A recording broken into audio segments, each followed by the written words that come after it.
¿Qué tal amigos? Bienvenidos una vez más a Café Coloquio. Con ustedes, Mauricio Aguirre y Raúl Cortés.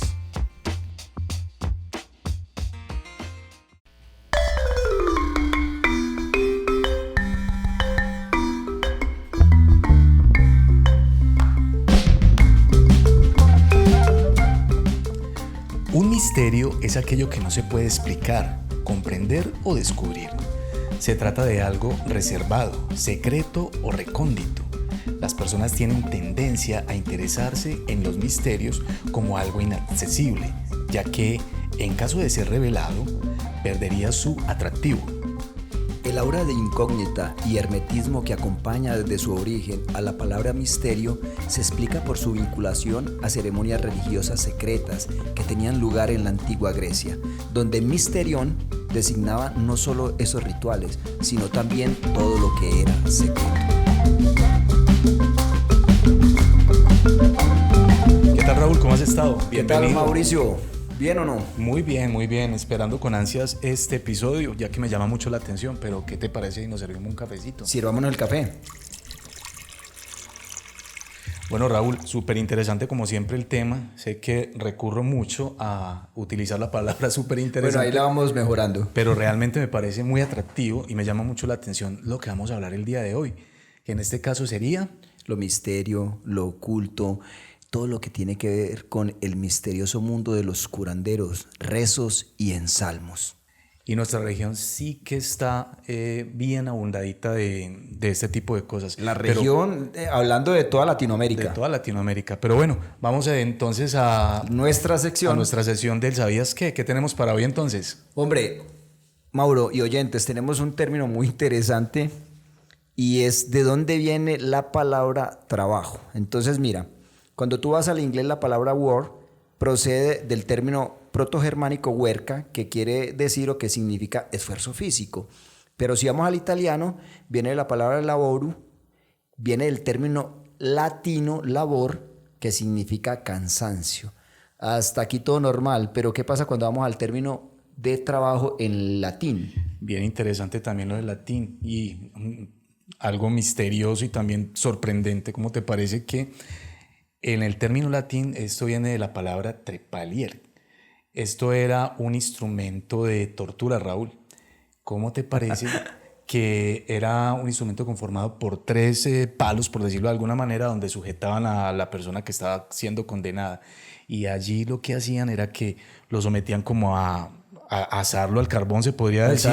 Asarlo vivo. Asarlo vivo o al fuego lento. O a lo que se le ocurriera al torturador en su mente macabra, pues, y loca como tal. De allí viene entonces la palabra o el término trabajo. Trepaliere, y el instrumento de tortura era tripalium. Así es. Entonces eran 3 palos cruzados a los que se ataba al reo para asarlo a fuego lento, como tú dices, o para cualquier otra sevicia que el torturador quisiera hacer con esta persona. Es muy similar, el instrumento es muy similar a una imagen de un dibujo de Leonardo da Vinci donde está el hombre así como cruzado. Pero tenaz de dónde viene la palabra trabajo de tortura. Tremendo, que íbamos a pensar que esto venía de allí, ¿no? Bueno, por eso nos pagan, ¿no? ¿Sabías qué? Bueno, este fue el ¿Sabías qué? De este episodio. Bueno, Raúl, como decíamos ahorita, en la introducción hablaremos de esto, del misterio. Lo secreto. De lo secreto, de los rezos, de cosas que no le encontramos sentido en la razón. Mauro, tiene mucho sentido lo que tú dices, pero vamos a tratar de contextualizar este tema que me parece bien interesante, y es que si tú te vas y miras cuál es nuestro origen, a nivel de Latinoamérica, cuando llegan los españoles y conquistan o descubren el nuevo mundo, América, llegan los españoles y se da un choque de culturas muy interesante con nuestros pueblos nativos. Entonces llegan las creencias españolas y se mezclan estas dos culturas, y podemos decir que así nace como un sincretismo de las creencias españolas con las creencias de nuestros pueblos nativos. Pero ¿sabes una cosa, Mauro? Estas creencias y esta cultura española tuvo una influencia bastante fuerte en nuestros pueblos nativos, como te decía, y entonces ellos trajeron sus creencias cristianas o católicas y se mezclaron con el conocimiento indígena, sus dioses andinos, y se da una mezcla que yo llamo sincretismo, y en este contexto es donde empieza a dar una serie de creencias, ritos, rezos, ensalmos y actividades secretas y ocultas para curar males, enfermedades que aún hasta nuestros días y hasta nuestro tiempo se siguen realizando. Y cuando te digo que siguen realizando es que tú encuentras este tipo de rezanderos, curanderos, sobadores, yerbateros, los encuentras, chamanes, exacto, taitas en nuestra región. Exacto, los encuentras desde Norteamérica, México, Centroamérica, hasta llegar a Argentina y Chile. Y Raúl, con un ingrediente adicional para tener en cuenta en esta llegada del pueblo español a nuestra región, aquí a América, que fue conocido como la conquista, porque eso era lo que se hacía en aquel entonces, ¿cierto? Más que descubrimiento fue conquista. Más que descubrimiento fue conquista, salir a conquistar otras naciones, y pues bueno, era lo que se hacía en aquel entonces. Apropiarse de los recursos. Es correcto, era algo muy normal en la época, y pues no pretendemos hacer aquí algo de decir qué horror lo que hicieron los españoles. No, eso es lo que se hacía. No, ese no es el foco. Ese no es el foco, eso era lo que se hacía en aquel entonces. Y bueno, como te decía, también un ingrediente importante para tener en cuenta es que se juntan estas dos culturas. Cultura viejísima, antiquísima, la cultura europea. Del viejo mundo. Del viejo mundo con el nuevo mundo. Ajá. Y adicional a eso, hay un gran tráfico de población africana. Bueno, eso por se me medio, escapaba. Por medio de la esclavitud. Exacto. Que también todas estas creencias. También tiene una cantidad de creencias, rituales y dioses que trajeron para acá y que fueron cristianizados y se fueron transformando en cada una de las regiones, y es por eso que encontramos rituales diferentes en Cuba, en Venezuela, en Colombia, en Argentina, Ecuador, en Chile, en toda Perú. la región. Exacto. Entonces mira el caldo de cultivo que hablábamos, y cuando hablamos de sincretismo, que no es un sabías qué, pero es bueno dar claridad a los términos que de pronto utilizamos. Yo sé que hay muchos oyentes que pueden saberlo, pero habrán otros que de pronto están aprendiendo algo nuevo, y esa es la idea de nosotros. Tú sabes que es poder aportar algo a la cultura, hombre. Entonces, sincretismo es una mezcla de creencias. Entonces, acá en América se da ese sincretismo, pero es muy interesante porque es un fenómeno, como estamos hablando ahora, y de ahí nacen, ya aquí habían, como tú decías, taitas y chamanes, e inclusive si hablamos de los emberas, que es una tribu de acá de Colombia, una población indígena acá de Colombia, los emberas tienen su jaibaná, y el jaibaná quiere decir como el jefe de los espíritus. Uh-huh. Entonces, en ese contexto es donde nace lo que estamos hablando y que queremos abordar ya más a fondo, y es ese mundo secreto, misterioso y oscuro de los curanderos, rezanderos, los ensalmos, los yerbateros, así como lo estoy pronunciando, yerbateros, y toda esta serie de maestros y personas que con esta mezcla de cristianismo y creencias autóctonas, pues nace este tipo de actividades. ¿Para qué, Mauro? Y oyentes, para curar males, problemas, e inclusive algo que me llama mucho la atención, y el tal mal de ojo.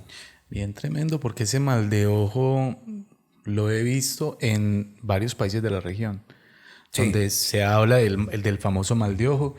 ¿Y tú sabes en qué consiste el mal de ojo? Sí. O nuestras mamás nos decían por qué se da el mal de ojo. Pero es que, ¿sabes qué, Mauro? Es que hay como varias interpretaciones. Sí, pero es que ese mal de ojo no es solamente de nuestra región. Si tú miras en varios países del mundo, fuera de este continente americano, se habla del mal de ojo, que inclusive existe el tal ojo de Santa Lucía, que es como una especie de talismán, pero que se ha vuelto moda y se utiliza como un dije colgado en el cuello o como una manilla, y supuestamente es para evitar el mal de ojo.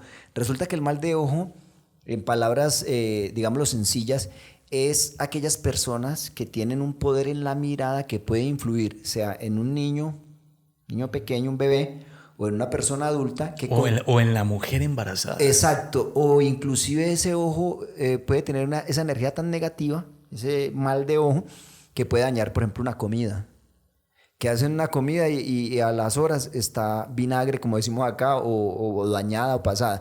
Entonces, según, en palabras muy sencillas, el mal de ojo es esa energía negativa que tienen ciertas personas, de transmitir a la persona que están mirando una enfermedad, una mala energía que genera un desequilibrio en la energía de la otra persona y se enferma, el niño le dan una cantidad de cosas que no crece, lo que tú estabas diciendo, en personas adultas también le genera ciertos malestares de tipo físico, pero que tiene una base en lo espiritual, en lo que se refiere al manejo de las energías. Mira que yo he escuchado, referente al mal de ojo, he escuchado que tal vez hay varios tipos de mal de ojo y varios tipos de personas que de alguna manera producen el mal de ojo, ¿cierto? Hay unas que son conscientes de que tienen esa mala energía y conscientemente Y la transmiten. la transmiten.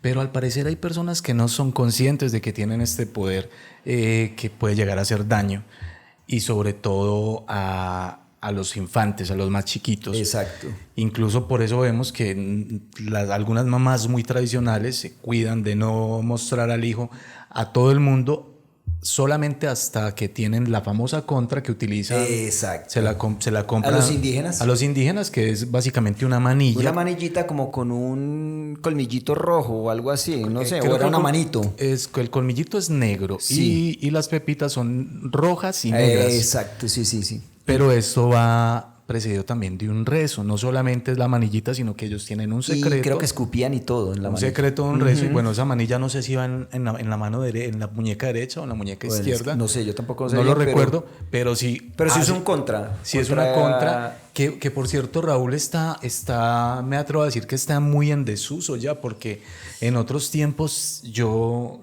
la veía más en los niños. No, y yo acá en el centro de Medellín veía una parte donde se hacían unos indígenas, donde vendían cosas en la calle, mercaderías, pero los indígenas se hacían allí también, y no sé si todavía, Sí, todavía exista. Bueno, tú pasas y ves todas esas manillitas de Todavía, rojo sí. con negro, y hay gente que todavía lo compra porque siguen creyendo en el mal de ojo. Pero bueno, vamos a entrar en detalle de este asunto que es oscuro, misterioso, y sabes una cosa, Mauro, es inexplicable, hermano, porque hay rezos para mordedura de serpientes o culebras y para enfermedades, rezos. Quisiera contarte una experiencia y contarle a los oyentes una experiencia que tuve cuando viajé a la Serranía de la Macarena. Para los que viven aquí en Colombia de pronto lo conocen, pero para nuestros oyentes y suscriptores fuera del país, la Serranía de la Macarena es una región aquí en Colombia que es selvática. Queda siempre lejos de las ciudades, pues la ciudad más cercana de la Serranía de la Macarena queda como a 8 horas o más, y ahí hay que caminar bastante. En fin, es un lugar muy selvático, de una vegetación muy espesa, y hay animales pues silvestres como el oso de anteojos, hay jaguares, hay toda clase de animales salvajes. Y entonces yo llegué allí a quedarme 8 días con mis padres. Estamos de vacaciones, llegamos a un lugar, como te digo, muy recóndito, muy lejos. Y cuando yo llegué, creo que el día anterior de nosotros haber llegado, a una persona de ahí, a un lugareño, lo mordió una serpiente llamada verrugoso, que el veneno pues es muy letal. Creo que pudre el tejido y pues a las horas o al día genera muerte. El verrugoso, si no estoy mal, creo que es la misma serpiente conocida como Mampanari. No, pues no sé. Me atrevería a decir que no sé bien, pero sé que es una serpiente pues con un veneno muy letal, y resulta que a este señor lo muerde esta serpiente, y como quedaba muy lejos de ahí un centro médico, un centro de salud, mejor dicho, quedaba había que caminar 3 horas, después coger un carro que te sacaba otras 3 horas a un pueblo pequeñito, y de ese pueblo viajar a un pueblo más grande, y que de pronto tenían ahí servicios médicos y donde tendrían de pronto suero antiofídico. Resulta que a este señor no hicieron eso, llamaron a un señor de ahí de la región, de esa vereda, y llegó y lo rezó. Hizo un rezo, una oración secreta, con el pulgar hacía como una señal de la cruz. Hombre, ese señor se salvó. No perdió la extremidad donde lo mordió la serpiente, creo que fue en una pierna. Duró siempre como 4 o 5 días pues enfermo, pero este señor se curó gracias a ese rezo secreto. Imagínate que cuando logramos ver en documentales que dan acerca de lo peligroso pues del veneno de estas víboras, Vemos que la recuperación de estas personas es lenta, Muy lenta, dolorosa y que la extremidad queda bastante afectada, claro, incluso deforme. Y tienen que cortar inclusive el tejido porque se hincha tanto que puede morirse el músculo o el tejido y tienen que cortar para liberar esa presión. Y como tú dices, es una recuperación lenta. Pues este señor con ese rezo. Y sabes una cosa, también yo tuve la oportunidad, creo que lo hemos hablado, pero para que los oyentes, compartir con los oyentes, tuve la oportunidad de trabajar con los indígenas en Veras, que es un pueblo indígena de acá, uno de tantos pueblos indígenas de acá de nuestro país. Yo trabajé con los Emberas Chamí. Hay varios Emberas, ¿no? Sí, hay varios. Emberas Chamí, Yávida, Tulé. Hay como 4 familias de Emberas. Y los Chamí son los que viven en las montañas, los Tulé en las costas.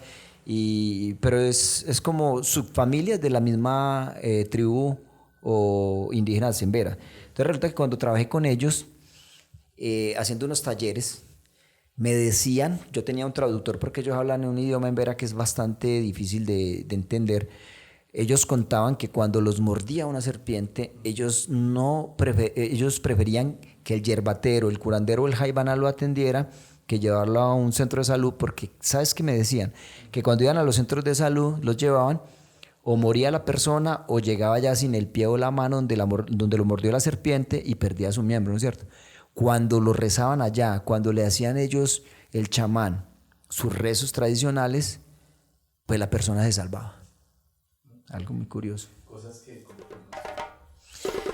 Cosas que, hermano, no, explicación científica no tienen.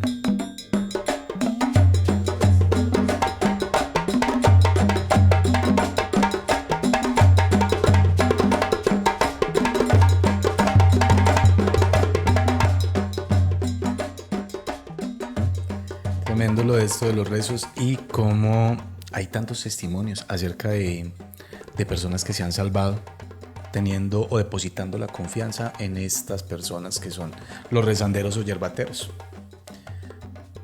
Hay un curandero que en estos momentos tiene fama en una región de acá, en un pueblo más bien de acá de este departamento de Antioquia. Es un pueblo que se llama Santa Bárbara y hay una vereda que se llama Damasco.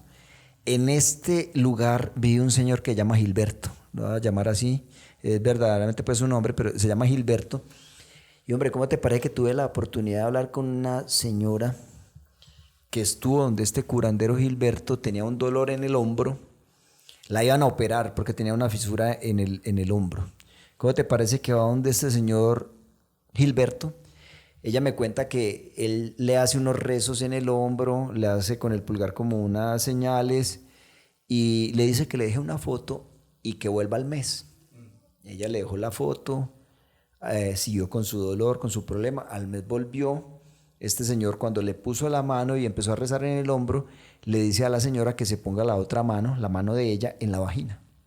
No sé si es porque ahí hay un chakra o algo, pero este señor hizo eso. Esa fue la segunda vez que la rezaba. Listo, la señora se fue para su casa. Resulta que sin darse cuenta empezó a levantar el brazo como si nada, a tener movilidad que había perdido, a tener movilidad. Cuando tenía una cita con el médico le hicieron una radiografía y le dijeron, no te vamos a tener que operar porque vos no tenés ninguna fisura, has estado consumiendo mucho calcio, ¿o qué? La señora le dijo, no, pues para nada, no me gusta el calcio, me cae pesado, me cae mal, algo así. Pues resulta que esta señora se sanó. Esta es la que tú me contaste que trabajaba en una carnicería, ¿o no? No, esta señora tiene que no podía mover el brazo. No, exacto. Que podía trabajar en esto. Sí, no podía levantar tenía que ayudar a colocar el uniforme. A vestirse y todo. Bueno, entonces cualquier día, después de que fue la segunda vez de este hombre, el segundo rezo, ni siquiera se dio cuenta. No se dio cuenta, un día se estaba poniendo la ropa, se estaba peinando y vio que tenía movilidad y que ya no le dolía nada. Que no le dolía y movió el brazo. Qué tremendo, ¿no? Interesante, ¿no? Y a través de un rezo, ¿cómo explicar esto? Es bien interesante, hombre. Bueno, por eso se habla, Raúl, del secreto, ¿no? Hay un secreto, lo oculto. Hay un secretismo, hay algo oculto ahí. Imagínate que hay unas oraciones, unos rezos para curar a los animales y a las personas de los gusanos. Vos sabes que en el campo... Eso lo he escuchado mucho, ¿sabes? En el campo se da ese tema. Inclusive se habla es que unos tábanos, una mosca que te pica y te deja como el huevito ahí del gusano. ¿Cómo te parece que hay unos rezanderos que solamente ni siquiera tocan el cuerpo, tanto del animal como de la persona, hacen el rezo y dicen que estos gusanos empiezan a salir del cuerpo muertos y se mueren? Ujú. Yo he escuchado mucho específicamente este tipo de casos de los gusanos en una res o un caballo. Resulta que van, hacen el julano rezo y cuando de pronto regresan a ver la herida, la parte afectada del animal completamente limpia y los gusanos en el suelo. Solo con el rezo. Solo con un rezo y es en cuestión de minutos. Un misterio. Un misterio por completo. Bueno, ¿y qué me dices de curar con rezos y sobas, descomposturas, luxaciones y aún hasta fracturas? Imagínate que aquí cerca de este municipio, en La Estrella, hubo, o no sé si todavía existe, un señor que le decían el policía. Y mucha gente de Medellín, los alrededores de Medellín y de este municipio llamado La Estrella, de acá Itagüí, iban donde este señor porque este señor rezaba y sobaba y la gente curaba. Esto yo siempre lo he escuchado mucho, ¿no? Este señor en específico no me tocó. Para los que nos oyen, pues estamos en el municipio de Itagüí, estamos grabando desde el municipio de Itagüí y el municipio de La Estrella es un municipio aledaño aquí cerquita. Se puede ir incluso caminando.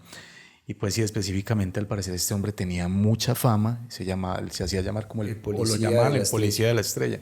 Pero siempre he escuchado mucho acerca de esto, ¿sabes, Raúl? De personas que saben sobar, que rezan y tienen ese talento, ¿no? Mauro, pero ¿sabes qué? Disculpa que te interrumpa, hay algo especial que se me pasaba por alto con respecto a estas personas.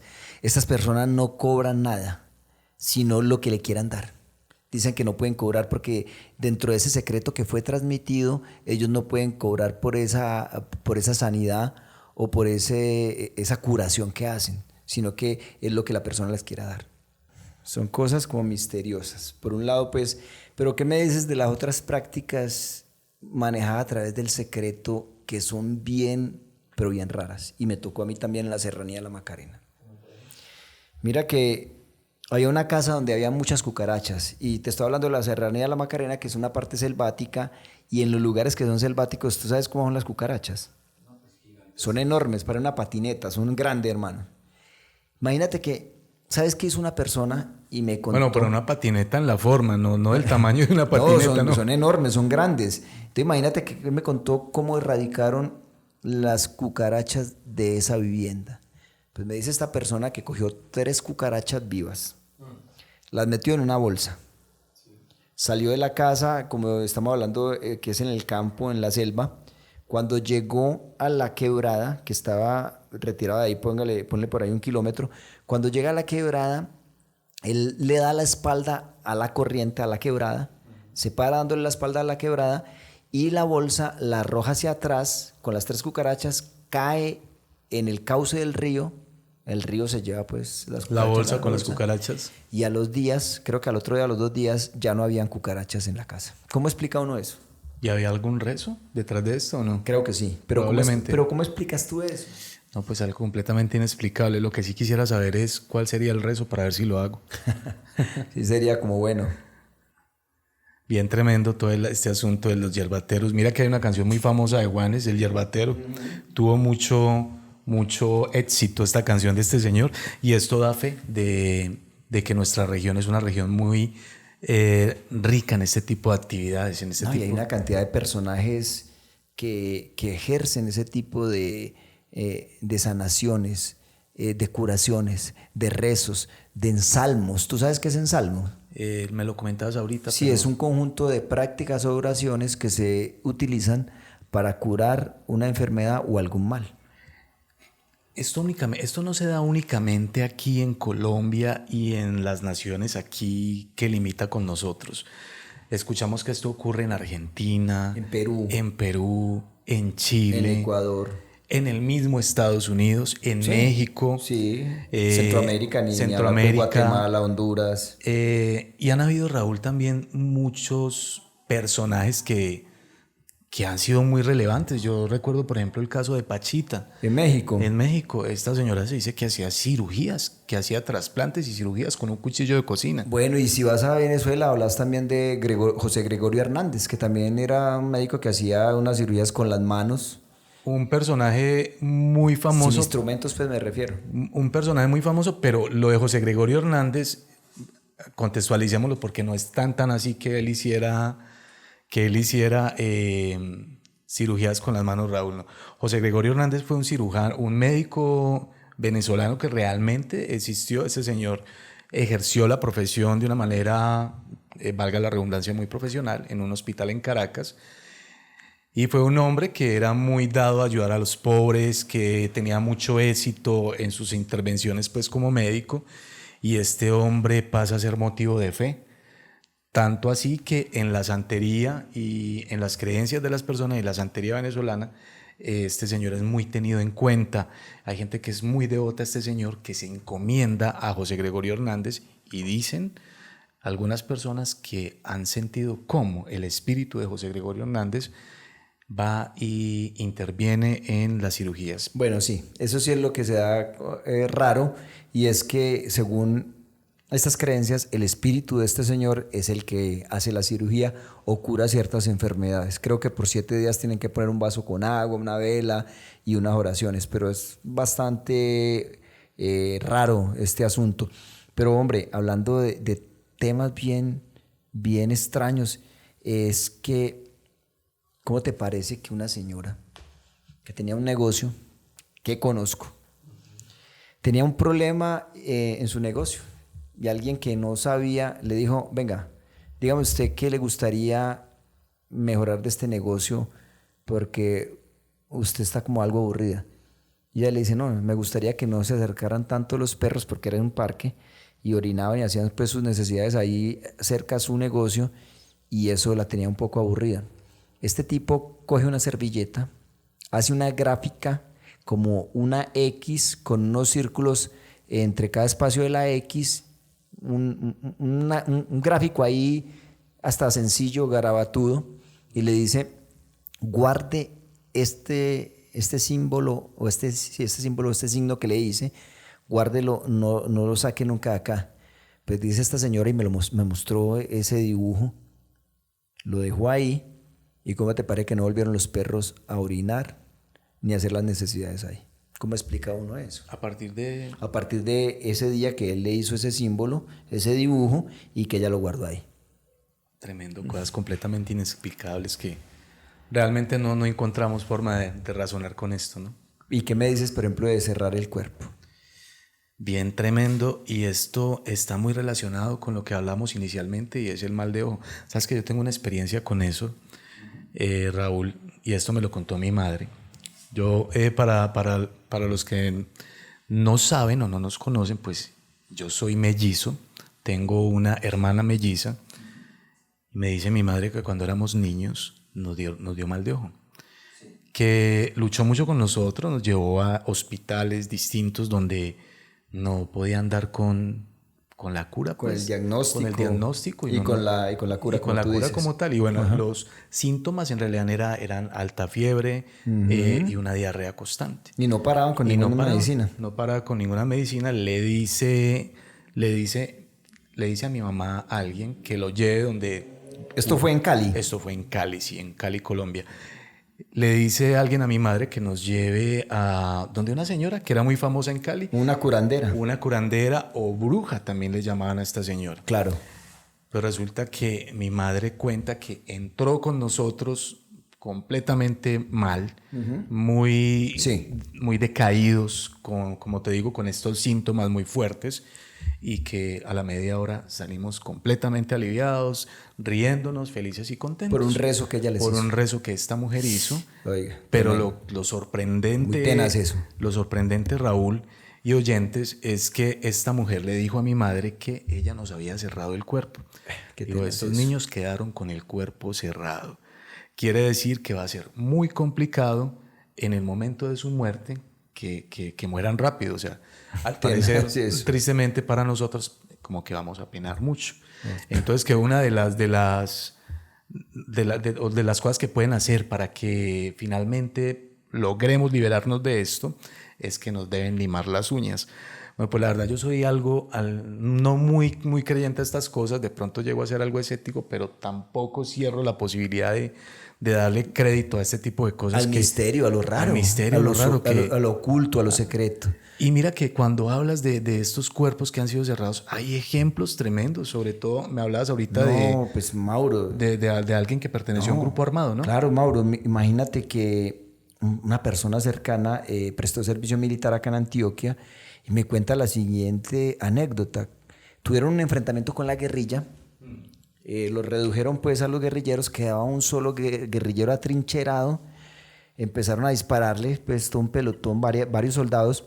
Resulta que este guerrillero les disparaba así de frente sin esconderse detrás de ningún objeto ni nada. Y estos soldados, me cuenta el que le disparan en el cuerpo más de 20 tiros y no moría. Y le disparaban una cantidad de tiros, imagínate, de fusil.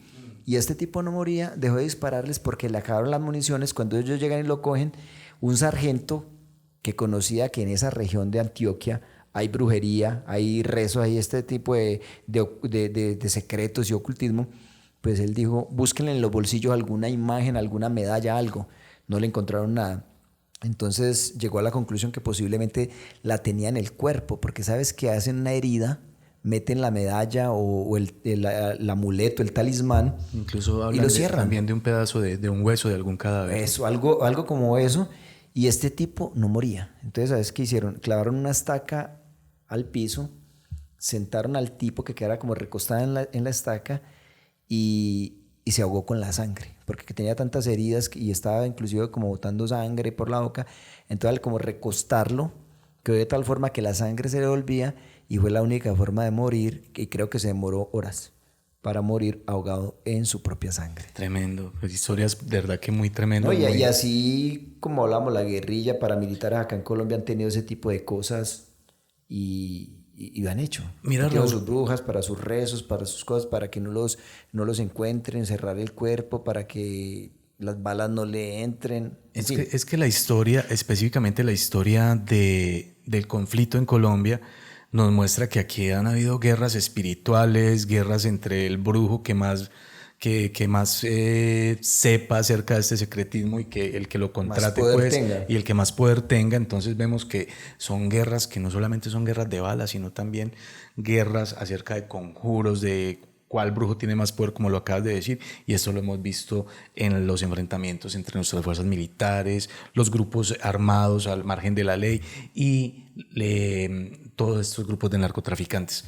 Bueno, Raúl, vamos llegando al final, entonces, ¿tienes algo más para contarnos? Claro, pero como decíamos anteriormente, Mauro, nosotros aquí exponemos los hechos, los argumentos, y bueno, ya cada cual decide si cree o no cree, pero te digo que estos secretos, este tipo de prácticas no se pueden explicar científicamente o difícilmente, pero para ir cerrando, quisiera compartirles que hay oraciones o rezos para curar de dos tipos que manejan estas personas, y son las oraciones públicas, que inclusive se escuchan, son oraciones simples que incluyen, por ejemplo, a Jesús, María, San Benito, algunos santos, y son muy simples, son rezos muy simples. Estas son las públicas, pero también hay unas oraciones o rezos secretos que no lo escucha la persona a la cual le están haciendo el rezo, porque no la puede decir en voz alta, ya que perdería como su fuerza o su misterio o su secreto. Entonces me ponía a mirar algo, como te decía, para ya ir cerrando, y es que los especialistas en programación neurolingüística, que es una área de la psicología, la programación neurolingüística, pues ellos afirman que, y con mucha certeza, que las palabras tienen poder milagrosamente. Inclusive el hecho de decir algo, afirmar algo y repetirlo de manera segura, ¿sabes qué pasa? Hace que el hecho que usted está nombrando y que usted está llamando suceda casi que milagrosamente, siempre y cuando esa palabra sea dicha con mucha fe. Inclusive entonces desde la ciencia hay en Estados Unidos clínicas donde están utilizando la oración como un medio terapéutico para sanar enfermedades. Entonces mira que hay... y básicamente, pues para que esto quede claro, es que hablamos es verdaderamente de oración, no de charlatanería. Hay casos, por ejemplo, como el caso del agua. ¿Recuerdas que había un caso muy interesante acerca de cómo bendecían el agua? Sí, y cómo a nivel microscópico se veían las moléculas. Un científico japonés. Bien tremendo este asunto del agua. Bueno, Raúl, entonces ahorita sí vamos llegando al final de este episodio.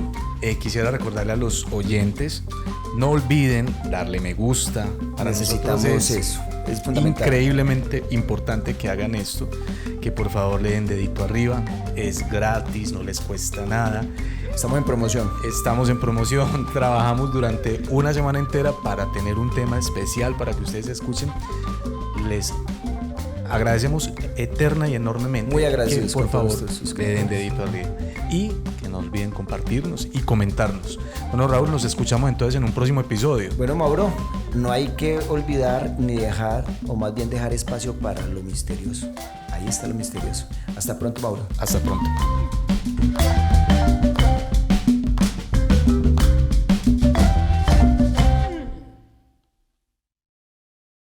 Acabas de escuchar Café Coloquio Podcast. No olvides suscribirte en nuestras redes sociales. Nos puedes encontrar en Facebook como KFE Coloquio Podcast y en Instagram igualmente como KFE Coloquio Podcast. No olvides buscarnos también en YouTube y recuerda que estamos en las principales plataformas de streaming. Hasta un próximo episodio.